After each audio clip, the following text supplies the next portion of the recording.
Est-ce que l'écologie a encore sa place en restauration? En tout cas, il semblerait que le guide Michelin se pose des questions, puisque des rumeurs circulent comme quoi ils auraient supprimé cette l'étoile verte Michelin, qui récompense les restaurants qui ont une pratique durable. C'est ce que nous dit cet article de Bouillante, en quelques mots très discrets, prononcés lors de la cérémonie du guide Michelin suisse.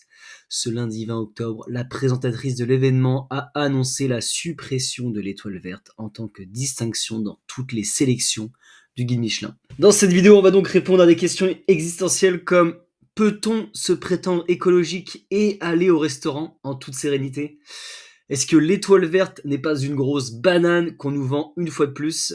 Mais d'abord, je voudrais vous montrer justement un bel exemple d'un restaurant qui a obtenu cette étoile verte. Désormais, le département de l'Isère compte 11 tables étoilées. C'est 2 de plus qu'en 2024 et elles sont à mettre à l'actif d'un seul endroit, le Vercors. Alors ça peut paraître bizarre à première vue. Imaginez seulement ce massif en moyenne montagne qui ne compte que 12 000 habitants à l'année récupère 2 étoiles avec 2 restaurants différents. Le premier établissement couronné, c'est celui du restaurant Le Palais Grillé chez Lenry à Méaudre, le restaurant de Guillaume Montjuré. Voilà, oui, c'est une satisfaction, ça fait toujours plaisir de la récupérer. Après, on a accroché en plus l'étoile verte là. Donc ça, c'est vrai que c'est plus sur notre démarche de tous les jours, notre travail au quotidien, avec les acteurs locaux, avec notre vision de l'écologie dans le restaurant, pas utiliser de plastique, pas de choses comme ça, faire tout au feu de bois. Le second restaurant à être honoré. Voilà, c'était ce restaurant qui m'intéressait puisqu'eux, ils ont obtenu l'étoile verte. Ils vous expliquent en plus comment ils ont obtenu cette étoile verte, à partir de quels éléments observables. Et du coup, on va faire une petite chronologie avant de partir dans le sujet. L'étoile verte, voilà, l'étoile verte Michelin, elle a été créée le 17 février 2020, d'accord? Voilà, c'était une initiative qui vise à reconnaître non pas la seule cuisine, mais la manière dont un établissement opère: approvisionnement local, réduction des déchets, biodiversité. En 2020-2023, donc les premiers débats apparaissent. Le nombre de restaurateurs labellisés augmente des centaines au fil des années. Simultanément, la démarche reçoit des éloges, valorisation de la durabilité, mais aussi des critiques. Certains observateurs et chefs estiment que le label manque parfois de transparence ou de critères d'évaluation rigoureux et craignent un effet greenwashing si l'attribution est trop légère. Voilà. Et en 2025, octobre 2025, signalement d'un retrait de visibilité, rumeur de suppression. Le filtre Green Star a disparu du site app du guide Michelin. Oui, c'est voilà, concrètement, hein, quand vous êtes sur le guide Michelin, vous pouvez filtrer vos résultats avec la distinction. Donc voilà, les restaurants qui ont obtenu plusieurs étoiles. Alors sur Bordeaux, il n'y a pas de restaurant 3 étoiles.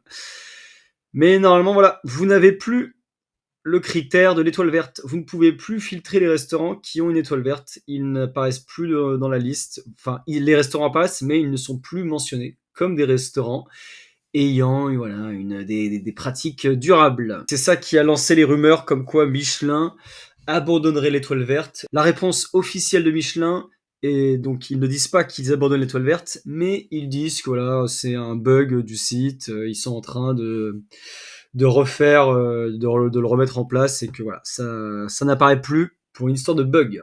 Donc, Bouillante, attention à ce que vous dites. Une partie des critiques vient du fait que les critères, on ne sait pas trop ce que c'est. Et donc, sur la page du guide Michelin, ils sont très clairs.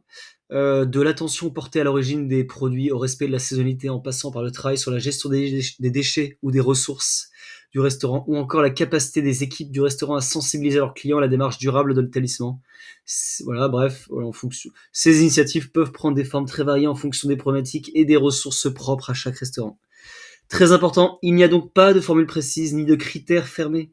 Le guide Michelin souhaite uniquement distinguer les engagements les plus remarquables et encourager la créativité dont font preuve les restaurateurs lorsqu'ils imaginent au quotidien de nouvelles pistes d'action.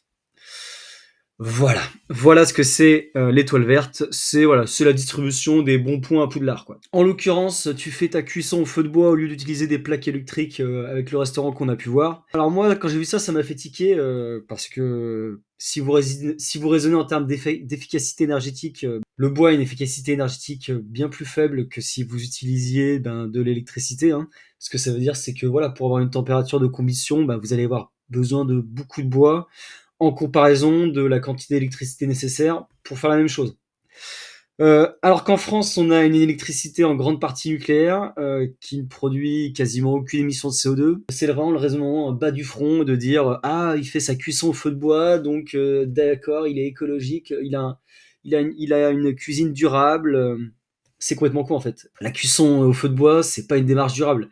Si tous les restaurants faisaient ça, il y aurait plus de forêt et on aurait des rejets de particules et de monoxyde de carbone bien plus importants qu'aujourd'hui. Après, les deux méthodes polluent. Hein. Je suis pas en train de vous dire que le nucléaire est la solution parfaite. Hein.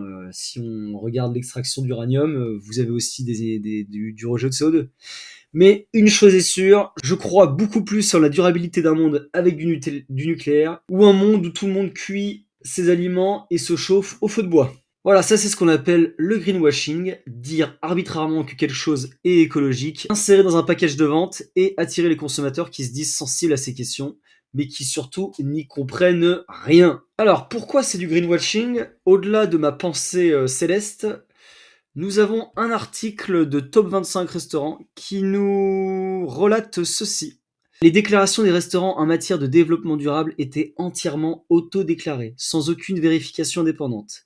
Il était devenu courant parmi les restaurateurs d'apprendre qu'obtenir une étoile verte ne nécessitait que la soumission annuelle d'un rapport de développement durable générique, explique une source. Ces rapports étaient souvent partagés et modifiés pour s'adapter aux différents établissements. Et Michelin ne vérifiait jamais aucune des informations. Puis vous en remettre une couche, les professionnels du secteur connaissaient la combine, les restaurants avaient compris qu'ils pouvaient obtenir le label Green Star en soumettant des déclarations de développement durable standardisées, des documents qui circulaient entre les établissements, légèrement modifiés ici et là pour refléter chaque situation. Ces rapports regorgeaient de termes à la mode, agriculture régénératrice, principe de l'économie circulaire, partenariat, de la ferme à l'assiette, initiative zéro déchet. Voilà, on est face à une démarche de greenwashing, je veux dire, il n'y a rien de très probant. C'est juste de dire, regardez, on fait des trucs bien, personne ne vérifie si c'est vraiment mis en place. Personne ne vérifie si c'est une démarche durable, je répète, mais chauffer, faire sa cuisson au feu de bois, pour moi, c'est moins durable que de recourir à l'électricité. Du coup, pourquoi Michelin se basait uniquement sur du déclaratif interne ? Eh bien, tout simplement parce que ça coûterait bien trop cher, en fait, au regard de l'argent que ça rapporterait. Michelin, c'est une boîte privée. Ils se rémunèrent avec la vente de leurs guides, des partenariats commerciaux. Ils sont pas subventionnés par l'État. Ils peuvent pas se permettre d'aller dans tous les délires d'écologie et de durabilité. Si la cuisine durable était réellement un sujet de préoccupation de son marché, déjà Michelin il mettrait en place des critères concrets. Puis il dépenserait un paquet d'argent pour vérifier que les restaurants appliquent ces critères. Mais au-delà de ça, ça sous-entendrait une modification de la capacité juridique de Michelin. Parce qu'en fait, les inspecteurs des guides, ils viennent juste manger anonymement. Hein. Ils n'ont pas le droit d'entrer dans les cuisines. C'est pas des contrôleurs de l'hygiène. Ils sont pas accrédités par l'État pour entrer dans une cuisine. Ça transformerait complètement l'activité de Michelin. On passerait de mecs qui viennent goûter des plats à des mecs qui viennent contrôler, vérifier dans les cuisines. C'est absolument pas l'objet de cette entreprise. Alors maintenant, nous allons répondre à cette question existentielle. Est-ce que aller au restaurant, c'est quelque chose qu'on peut associer à l'écologie ? Alors, déjà, il faudrait qu'on évacue un premier point. Est-ce que ce qu'on entend par écologie, ça sous-entend forcément être décroissant ? Si ça sous-entend forcément de la décroissance, ceux qui se considèrent écologistes, bien, n'allez plus au restaurant alors. Que ce soit du haut de gamme ou du traditionnel, le concept de restaurant, c'est de proposer des mets individualisés et avec un minimum travaillé. Donc ça nécessite énormément de consommation d'énergie, énormément de consommation d'eau, ne serait-ce que pour la plonge. Le recours à des produits qui ne sont pas tous de saison et qu'on ne retrouve pas tous en France. Dans certains restaurants, la notion de recyclage n'existe même pas. Et puis vous seriez surpris de voir la quantité d'emballage à usage unique qu'un restaurant peut balancer. Dans un monde décroissant, le restaurant n'existe plus. On laisse place à des cantines locales qui feront un seul et unique plat pour tout le monde. Mais si vous considérez écologiste, n'allez plus au restaurant. Maintenant, si on veut valoriser la durabilité dans la restauration, voici mon avis. L'étoile verte ne concerne que les restaurants du guide Michelin. Donc ce que je vais dire ne les concerne pas, puisqu'ils appliquent déjà ce que je vais dire. Mais un resto durable, pour moi, ça devrait d'abord être un resto capable de jeter le moins possible de déchets alimentaires. Ça veut dire que c'est un resto qui a une très bonne gestion de ses stocks, un resto qui recycle les chutes de ses produits, qui utilise les restes d'un plat pour en créer un autre. Voilà, ça c'est ce qu'on appelle un bon cuisinier. Un bon cuisinier, c'est quelqu'un qui arrive à minimiser au maximum le gaspillage alimentaire en transformant un aliment destiné à la poubelle en un plat évolué. Pourquoi ce que je dis, ça a bien plus de sens que de faire sa cuisine au feu de bois? Ça se justifie économiquement, on réduit les dépenses en achetant moins de produits. D'un point de vue création culinaire, au lieu de jeter tes vieilles carottes, tu en fais des gnocchis par exemple. Là, on touche quelque chose qui aurait du sens d'être mis en avant en termes de durabilité. Si ton restaurant est durable, c'est qu'il est capable de jeter le moins possible de déchets alimentaires. Voilà. Est-ce que vous pensez que être écologiste n'est pas compatible avec aller au restaurant? Dites-le moi en commentaire. Je vous dis à très vite.